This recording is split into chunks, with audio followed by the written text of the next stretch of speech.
now we can. Yes. Calling the meeting to order. Councilman, would you do the roll call, please, when you're ready? Tim Hinge, Mark Doyle, Present. Kathy Bauer. Here. Amy Wonderi. Here. Dana Pacone. Here. Al Pagani. Okay.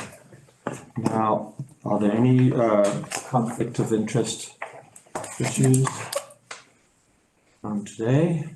Thank you. And you sent out a proof of meeting notice, I know. Any bills and communications? None. None. And so the minutes of March 13th, had a chance to look them through.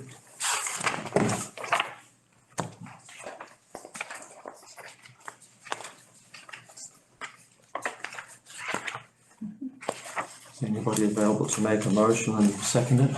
I'll make a motion. I'll second it. Thank you. All in favour of the minutes as printed? Can you take a roll call, please? Dana Pacone. Approve. Amy Wonderi. Approve. Kathy Bauer. Approve. Mark Doyle. Approve. Okay, great. And then we have the treasurer's report. Yes. For March 31st, 2024 balance sheet, the cash is 3.4 million. As you go down, if you look under liabilities, we have 933,000. Those are the pilots, so that cash is going to be, has to cover $933,000 worth of the pilots. So it's just, that's why it's a little high. So the pilots is in the cash. Excuse me? The Yes. pilots is in. Pilots received Okay. and then haven't been dispersed yet. They're in the accounts payable right now. Looking at the P&L. Right now, before the pilots, we have the cash revenue of 54,000 for a budget of 925,000. So right now, we're unfavorable by 871,000. We had pilot payments of $2 million. Expenses, we have 225,000 to a budget of 749,000. So right now, we're favorable by 524,000. Again, we had the pilot payments out of 2 million. We have net loss of 171,000 for the 3 months to a budget of 176,000. So right now we're unfavorable by 348,000, and that's looking at the annual budget. Also, Amanda, she has it on. This is where the only difference between the two P&Ls is the budget column is just for the 3 months. So is if you wanted to see what it looked like at the 3-month mark for the budget.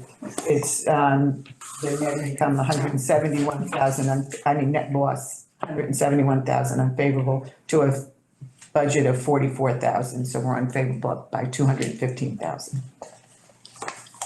So is it, are we gonna get a quarterly budget report like this each time? I don't remember. We had decided Yeah, no, that's good. quarterly, so Yeah, March, good. June, Okay. just so that you can see. Yeah.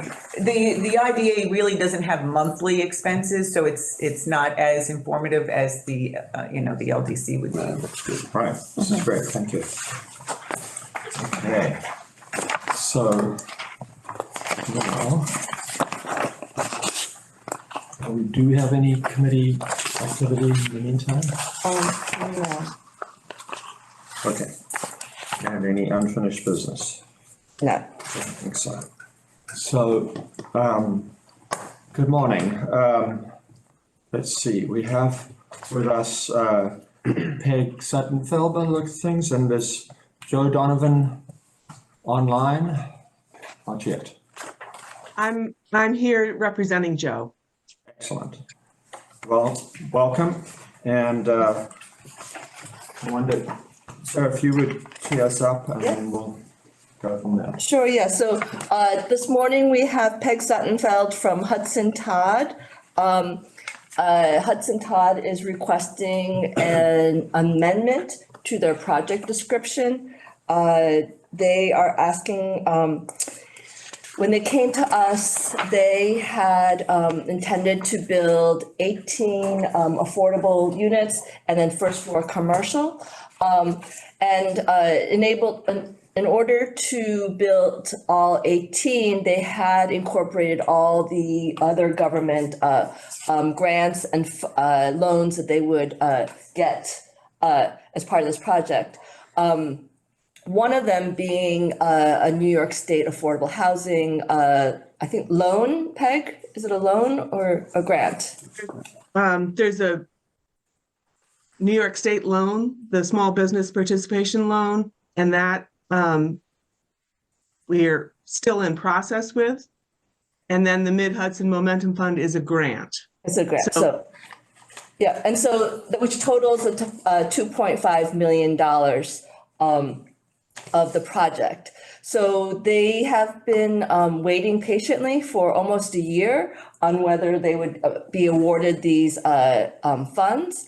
And now it's come to a point where they'd like to start construction and they can't wait for the funds. So what they have, they're coming in front of the board for is an amendment to change the project description to say a minimum of 11 affordable units. And then if they do hear from the state about the funds in a positive way, they will build all 18. But this just allows them the ability to move forward without having to be restricted. And because they're not getting the funds, that's why they need 7 of those units to be market rate in order to make the project financially viable. Excellent. Thank you. Peg, I wonder if you could tell us a bit more about the county funding and what their framework was. The county funding is specific to their pool of units that they're covering. So it's different from the state funding, which is requiring the entire number of units in the project to be affordable at a certain rate.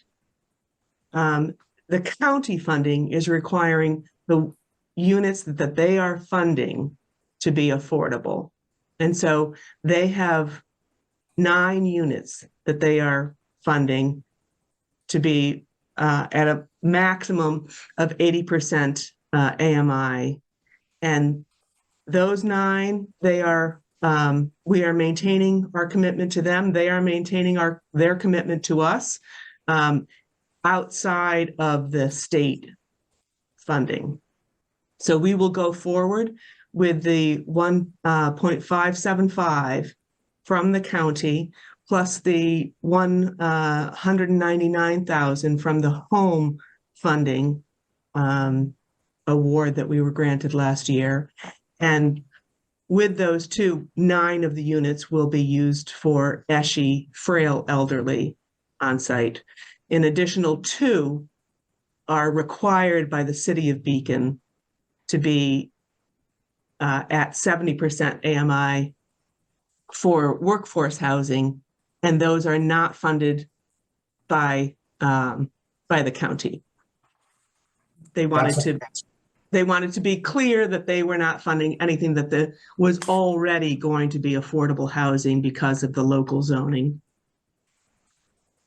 So we will have 11 of the 18, 60% currently affordable. Our desire is to continue with our plan to have all 18.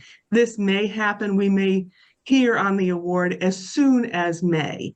And so we're just asking you to give us that flexibility to, once we hear, proceed.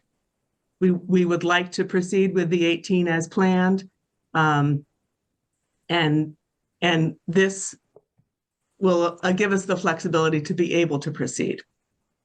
So as a farmer, I understand the practicalities of the spring and getting on with things, but maybe you could explain the building program to us a little bit.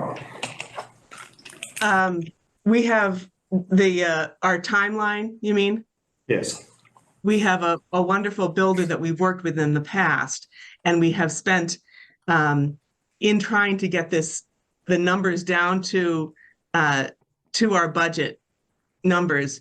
We worked carefully with 3 and then 2 builders last year, and then 1 builder is going forward.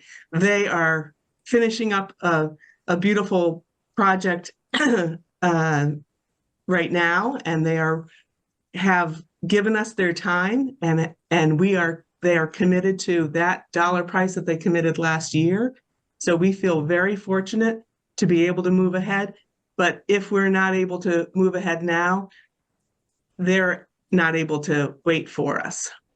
So we're in a little bit of a dance between waiting on the award and wanting to hear, and being able to build it at a price that we can still afford. Anybody have questions or? I have a question. So the state money that you're anticipating or waiting for or might not get was how much money? The New York State Small Building Participation Loan Program is 1.69 million. So if you don't receive that, how do you go forward? Is that owner's contribution, or are you going outside for lending? We're putting in way too much owner equity for any reasonable developer to consider that a wise idea. Understood. And so that's what we're doing right now. And then do you have any idea what the fair market value rent would be on those other possible 7 units? Do you have a projection? They would, in Beacon these days, it's crazy. I know. You know, I was just wondering, those 7 units. So one, don't total it up, but a 1 bedroom would be, we would be renting it here for $1,300, a 1 bedroom, new construction, that is going in Edgewater is $2,500. A 2 bedroom, we are renting for, just over 2,000. And, for that kind of space, around 800 square feet, that's maybe 2,800. We have others that we just did a renovation, and 2,800 is pretty typical. So Great. it's around 1,000 per unit, 800 to 1,000 per unit difference Thank you. That's very per month. It's crazy. It's crazy. It's really a lot of money. Edgewater, how many units? Edgewater was like 240 units, I believe, right? Needs Yeah, I think it's 264. 260. Yeah, I'm not sure. Rodney Yeah, Weber, I'm not sure where it landed. Well, very good. So without there being any more questions, would anybody like to make a motion to? I'll make a motion to amend. Are we amending? Yep. Amending Yeah. from the affordable housing from 18 units to 11, contingent upon not receiving the state award Grant award. loan. I will second the motion. Excellent. Jasmine, will you take the roll call? Jane Pacone, Approve. Amy Bondieri, Approved. Kathy Bauer, Approved. Mark Ward. Approved. Thank you very much, and good luck with your building. Thank you so much for your time. We really appreciate your involvement in the program. Thank you, Pat. It's a vacant lot. I mean, it's like. Yeah, it's a vacant lot. Yeah. Piece on Main Street. Well, and because the commercial, and Yeah, so that's good intentions. that's pretty good. Excellent. So, very good. Now, I'd like to hear what Duchess Tourism's been up to. It's the binder time of year. The annual binder that has all the outcomes in it and then all the hard copies of information and some of the premiums. You did receive in your packet the Q4 report as well as the annual, and in the interest of all your time, I think just covering some of the highlights on the annual report is the best use. On page 1, you see that a record $706 million in visitor spending happened in 2022. We won't get 2023 numbers until late summer, early fall. That's a 10.4% increase over the previous year. We are far above pre-pandemic levels. Which page one? Page 1 on the annual, so that's the quarterly, so keep going, sorry. That's why I Picture of the splashdown, people having a great time in Dutchess County. didn't see that number.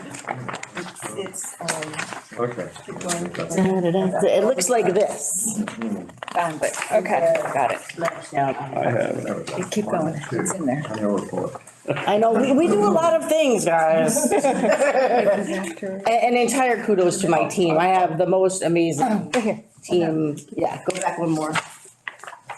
So your numbers are not available For 2020. last year, and what is what are the mechanics of? Sure, available? that's a great question. So Empire State Development contracts with Tourism Economics, they're an Oxford economics company, to do a statewide tourism study every year.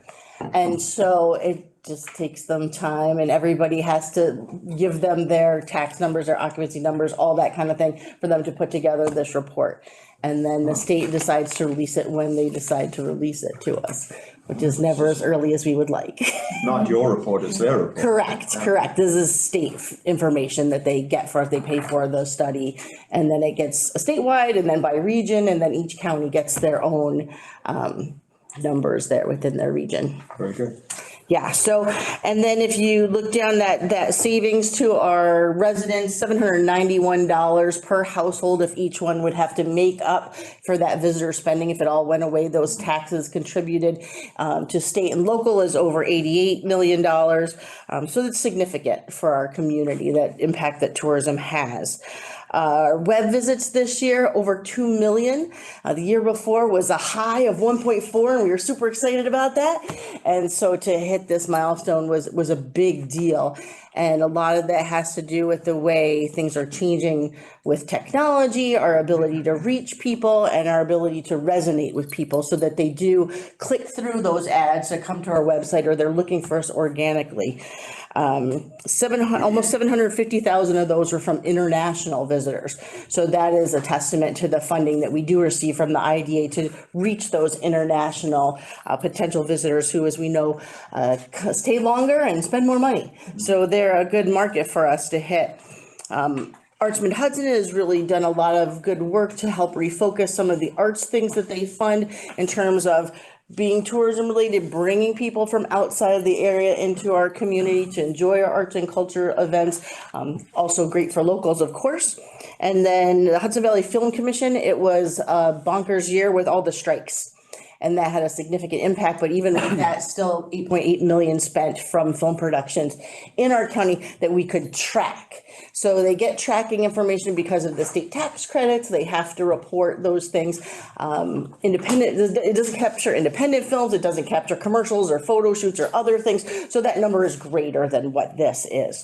So if we go through, there's a couple things I want to highlight on the different pages. On page 2, really across the board, social media growth has been exponential. Our team has done a phenomenal job creating interesting content, spotlights, top 10 lists, other things for people to go and see and learn. On page 3, you see that website number I talked about, 5.25% growth.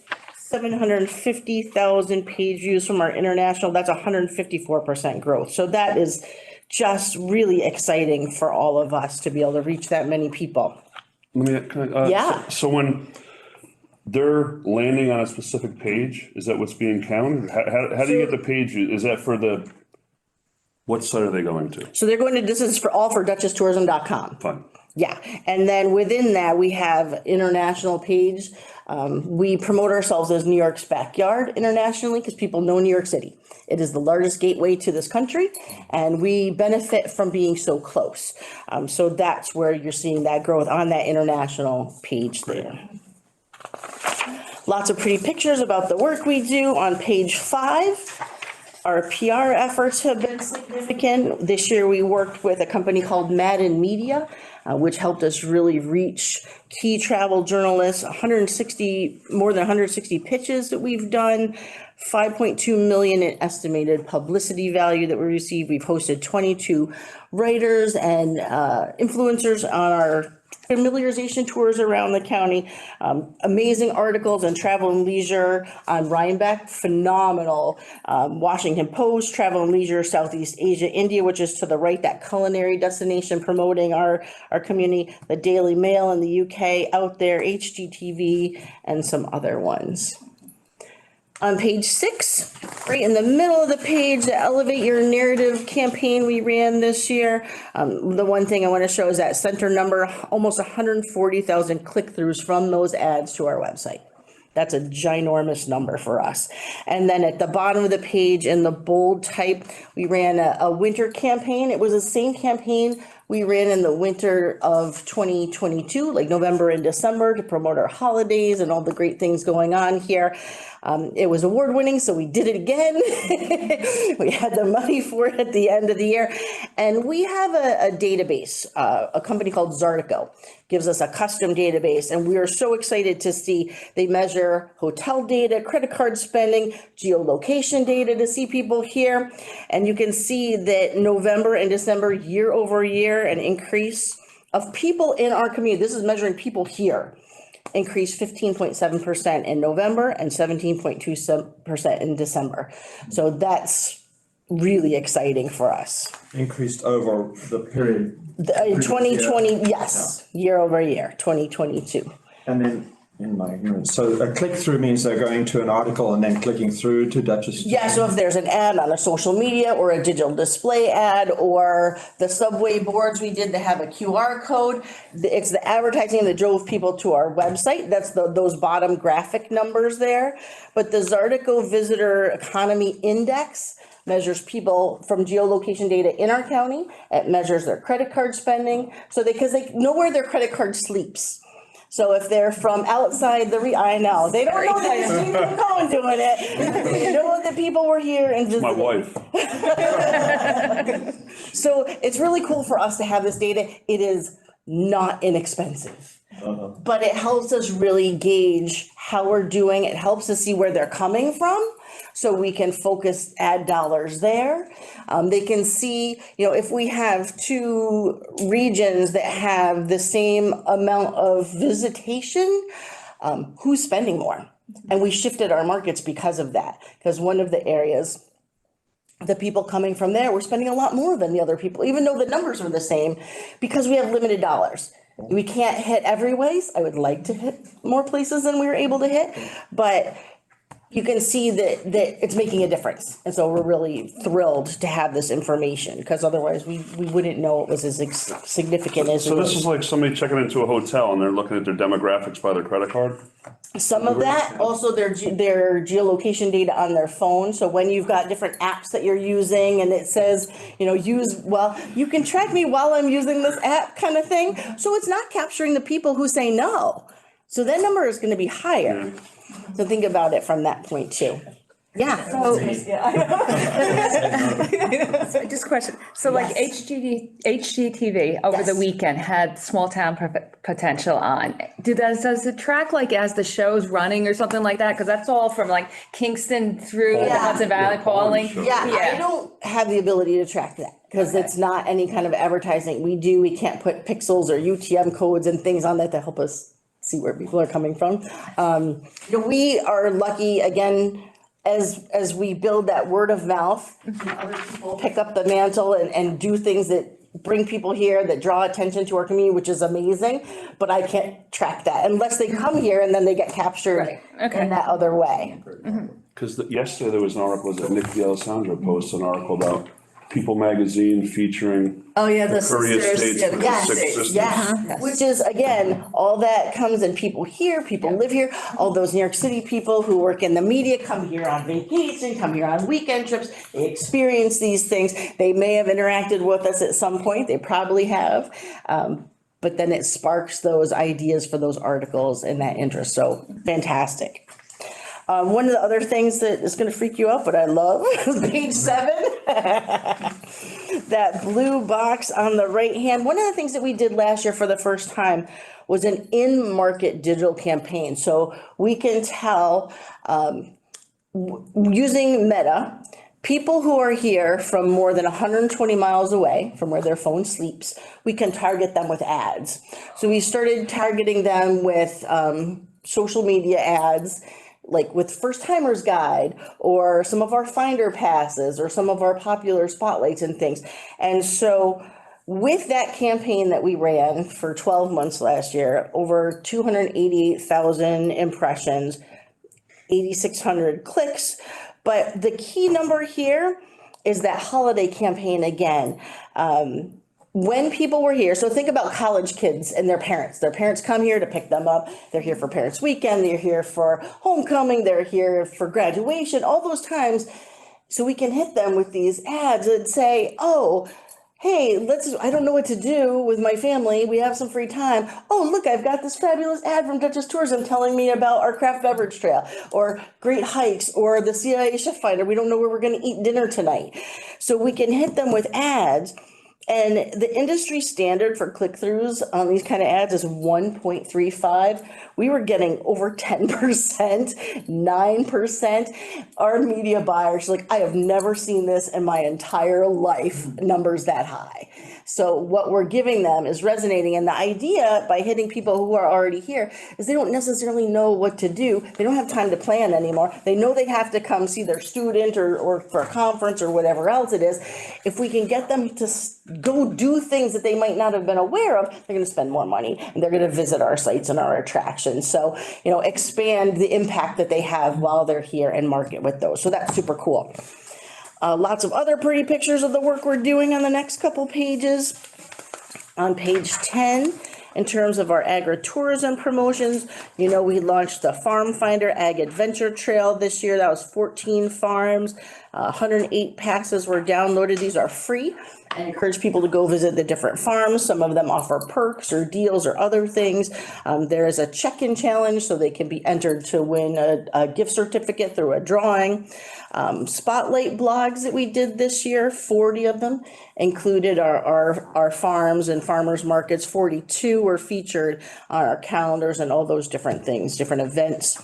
So lots of great stuff. I did a presentation last week for Cornell Cooperative Extension statewide, helping people understand how to work with their tourism promotion agencies to build up that economic impact and support their local farms. So really great partnerships going on all across the state. On page 11, we jump to our international partnerships. Christian Zerbian is our representative that we work with in Germany. He represents us in all the German-speaking markets of Switzerland, Austria, and Germany. He's invaluable to us, the work that he does for us on the ground there, not to mention the fact that we don't speak German. So Christian is amazing and has a lot of fantastic connections, has gotten us great publicity, great partnerships, negotiated great deals for us for promotion. You can see that our reach, 15 different countries, that comes in a wide variety of ways. Some are here. We have coming up this month, IPW, which is the U.S. Travel Association's international marketplace that happens here in the U.S. All the rest of the stuff we have to go across the pond or wherever to meet with those travel agents. So it's all the different things we do. On page 12. I'm sorry. Yeah, How sorry. did you come across Christian Zerbian? Just from the work that we've done, like when we would go with I Love New York to do sales missions in Europe, you meet people, you connect, you network, you talk to people, say who's the best. You see people and the work they're doing, and his reputation is impeccable and has been fantastic to work with. He has been here to visit and experience our county, so he can speak from personal experience when he's talking to people. Not this past year, but the year before, when we were at Brand USA Travel Week in Frankfurt, we were able to tag team it. So Dawn did all the meetings with the tour operators and travel agents, and he did all the media appointments in German. And I did the CEO Summit, where I got to meet with top tier journalists and give presentations to a room full of people. So we were able to divide and conquer and really hit that Duchess message over and over and over again with the people who were there. It was really great. In person, that's great. On page 12, just above that block that says 13, you'll see 2022. This is just an interesting thing to note. The web visits from Australia had dropped almost 36%. from COVID when we weren't in the market, we weren't there. And then this past year, we were able to go back. Dawn was able to do some tours with Island of New York and visit the USA, Australia, New Zealand. And you could see that growth, 176%, just by being there and talking to people. So phenomenal growth on our website from people coming to look for our information. What's happening this year, Qantas Airlines is doing a huge, what we call a mega fam with a lot of people, media and tour operators. When they went to I Love New York and our representatives in Australia and New Zealand, they said they only wanted to come to Dutchess County. The state was, Dawn is amazing at what she does. And she makes those connections for us. Because normally I Love New York would say, oh, you have to go to Westchester, you have to go to Syracuse, you have to go to all these other places. They're like, we only want to go to Dutchess County. So they are coming only to Dutchess County, and we are very excited. We're not at all competitive, but yeah, so that's cool. The key thing at the bottom of this, you can see that case study. 6 of the tour operator campaigns we do, it's, you pay to be in their books that they market to the visitors who are booking travel here, so we get some semblance of tracking there. For our $22,767 investment, it was a return of more than 97,000 in booked hotel rooms that we could track and see, meals. We know they have to eat when they're here, and then other attractions that they might do. So it's a great return on that investment. Flipping over to page 14, we're getting there. We're almost done. I appreciate that I have essentially this whole meeting to myself again. Brand USA Travel Week, we talked a little bit about last year. We were in London for that. Great meetings. We get to train travel agents. If they don't know what we have to offer, they can't sell it. And we're really good at selling Dutchess County because it's amazing and beautiful and wonderful. We show them the photos. We talk about all the really cool things. We find ways to make connections, personal connections with what they care about. Because it's all about your audience, knowing what the person you're talking to cares about, and then crafting your message to them. We did 5 travel shows last year domestically. We had our team going to New York City, Washington, D.C., Chicago, Denver, and Springfield, Massachusetts. Those were excellent shows for us. Those are people who are there that weekend to plan trips. And so we help them plan trips and get them excited about coming to Dutchess. The bottom paragraph in that page, within a 24-hour period, know that every time you see a bus in a hotel parking lot, they're spending $21,000 in our community on average. Those bus groups are great. We love them, and we market directly to them through the American Bus Association. Not only do we do that at the marketplace, but Dawn, this is her purview. She works with the tour operators to help them plan because they think they can go to the FDR home, the library, the Vanderbilt, and the CIA all in one day. They cannot. And so she helps them figure out how to plan those trips. We are a destination for them, helps them figure out where they can meet, what places are group friendly. Not enough places, not all the places, can support a group. A bus has 56 people on it. So what's big enough? What has bathrooms? What has all the things that they need? What hotels can we connect them with? So those different things that we do. And she does amazing work, not only helping our partners understand what it means to be group ready and help them in that way, but with those tour operators to make sure they get here and get everything they need. Page 15, you'll see right in the middle, we're hopping to Artsman Hudson and the great work they've been doing. Those events promoted and supported with some of the grants they give, over $315,000 coming in. Some of those big events, La Galaguetza was huge, Sinterklaas was huge, and they bring people from far away to these key events that they do. Drawing more visitors from outside the U.S. Not the U.S., well, that too. But you'll see some of the testimonials. I'm not going to read them here to you, but really showing the importance and value that the support they receive from Artsman Hudson through us, through you, is impactful. And so again, Artsman Hudson, their social media across the board increases. If you flip to page 17, Dutchess Handmade Pop-Up Shop had a return of its second event this year. During COVID, they always did a Mother's Day and like a holiday in the winter. And then with COVID, they were only doing one.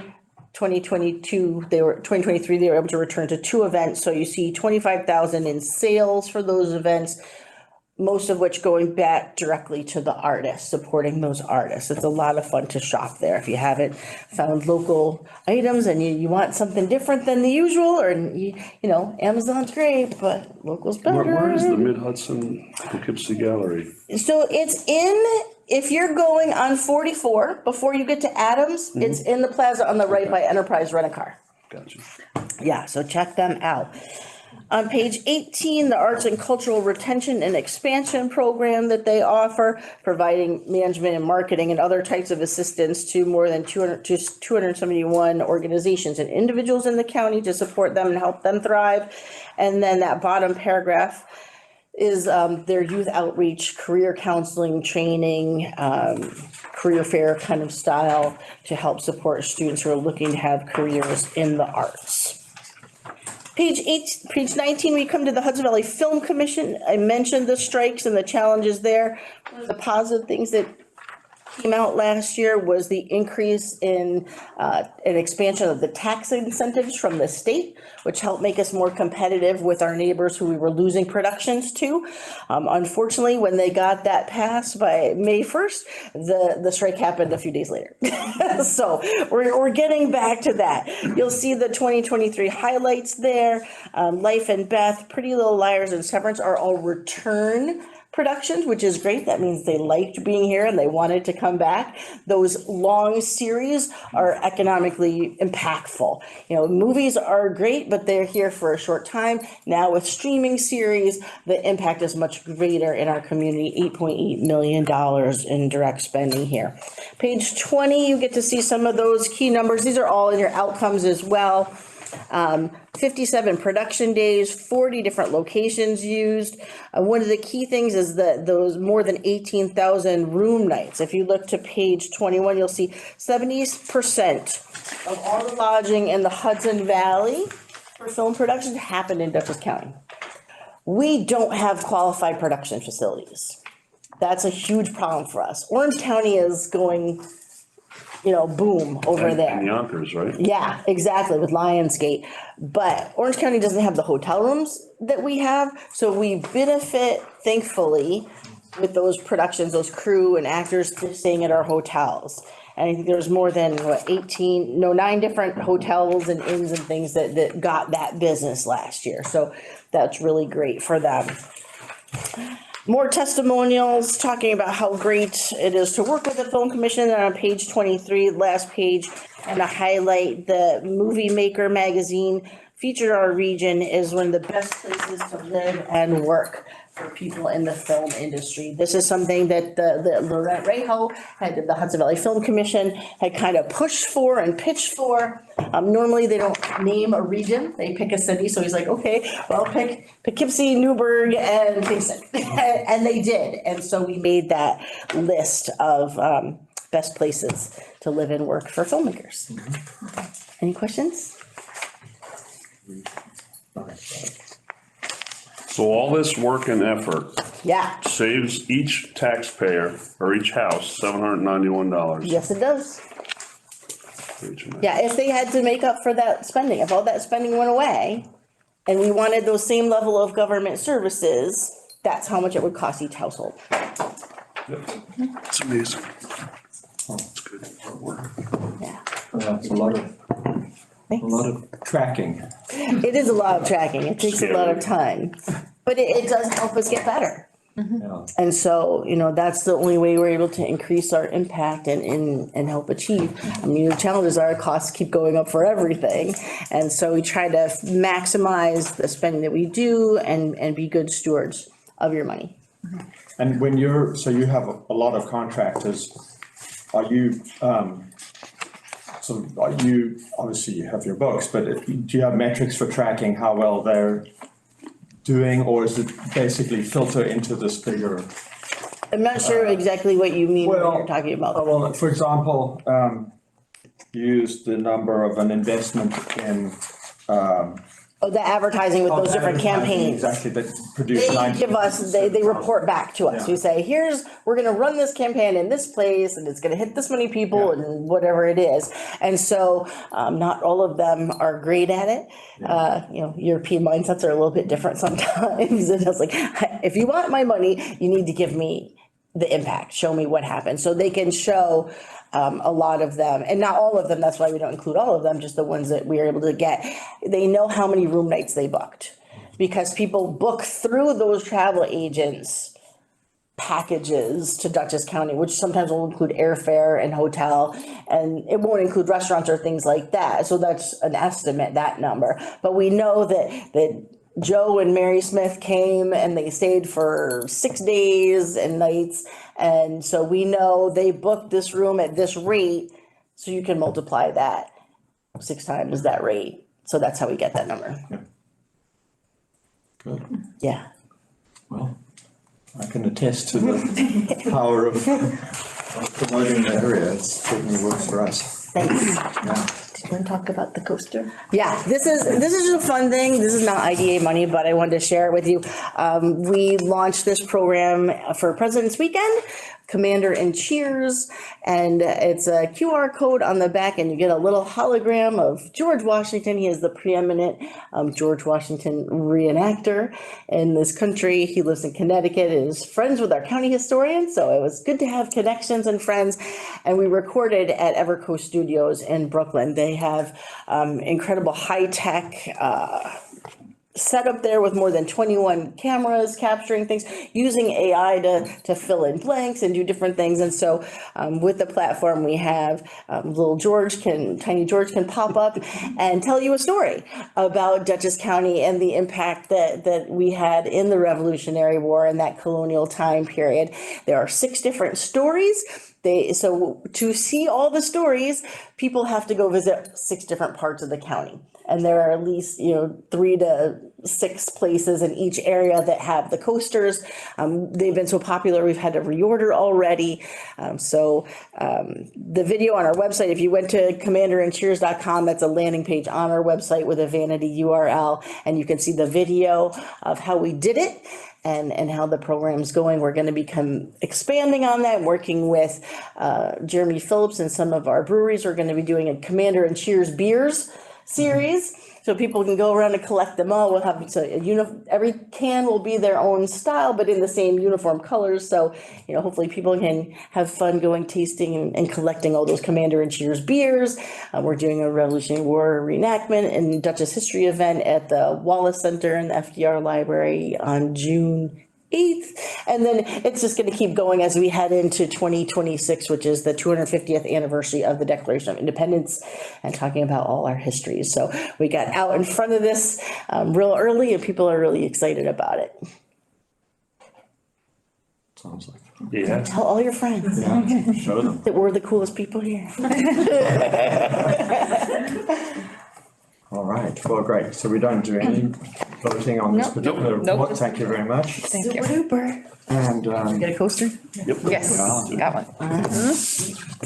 well, Yeah. thank you for coming to this special meeting. Sarah's, yeah. I do have one announcement before we adjourn. Yeah. Is we just found out that we think that just won recognition from Business Facilities Magazine in their category of partnership for mid-sized community, in recognition of our promotion of alternative pathways to good careers. So really working with the county executive, Dutchess Community College, of really promoting access to good jobs and good careers without necessarily needing that traditional 4-year degree. Hey, Congratulations. That's fantastic. So the publication is Alternative Facilities? So Business Facilities, which is a trade magazine that goes to site selectors, will be in the May-June issue, which will come out in mid-May. So maybe at the next IDA meeting, I'll have that issue to share with you. But